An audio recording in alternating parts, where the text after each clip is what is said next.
Il-proċess tal-għażla tal-Kummissarju tal-Pulizija bħalissa jinsab quddiem il-Kummissjoni għas-Servizz Pubbliku hekk kif din il-ġimgħa poġġew għall-ewwel żewġ testijiet, il-Psychometric Test u l-Extended Test. Dan sabiex fil-jiem li ġejjin issirhom l-intervista minn membri tal-istess kummissjoni.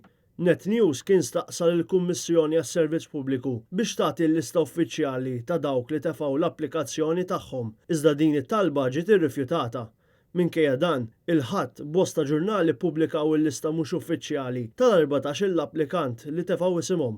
Dawn huma l-eks Aġent Kummissarju Ray Zammit, l-Avukat Mary Muscat li eks spettur, l-Avukat Hermin Mula li wkoll huwa spettur irtirat, l-investigatur fit-taqsima tal-immigrazzjoni Frankie Samut, l-Assistent Kummissarju Alexandra Mamo, l-eks-President tal-Police Officers Union Sandro Camilleri, l-Ispettur tad-Distrett tal-Ħamrun Robert Vella, il-Kap Eżekuttiv tal-Korp tal-Pulizija Angelo Gaffa, l-Ispettur tad-Distrett ta' Sliema Jonathan Ransley, l-eks-Uffiċjal Emanuel Camilleri, l-Ispettur tal-Vice Squad Joseph Busuttil, l-eks-Kaptan tal-Forzi Armati Ruben Lafranco, il-Bankier Leo Busuttil, u l-eks-Assistent Kummissarju Mario Tonna.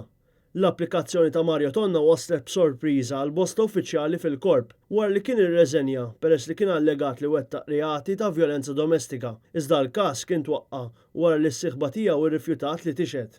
Kienu bosta l-pulizija li kkummentaw dwar il-fatt kif dan il-proċess jaf jiddeġenera f'farsa sħiħa b'uffiċjali donhom qed ifajru akkużi, mhux bil-fors fondati, lejn iż-żewġ kandidati li l-Kummissjoni għas-Servizz Pubbliku taf tressa għal kunsiderazzjoni tal-Prim Ministru. Waqt li kien għaddej dan il-proċess, is-Sibt il-kap tal-Partit Nazzjonalista Adrian Delija għamel sqarrija diretta rigward il-Kummissarju l-ġdid. Intażel il-Kummissarju tal-Pulizija illi ma jħares lejn ġuħ. Il-Partit Nazzjonalista fl-aħħar xhur ikkritika l-mudell li għażel il-Gvern u tenna li l-ħatra kellha ssir bil-mudell taż-żewġ terzi tal-Parlament. Mudell li kien qabel miegħu anke d-Deputat Prim Ministru Chris Fern waqt it-tellieqa tmexxija tal-Partit Laburista.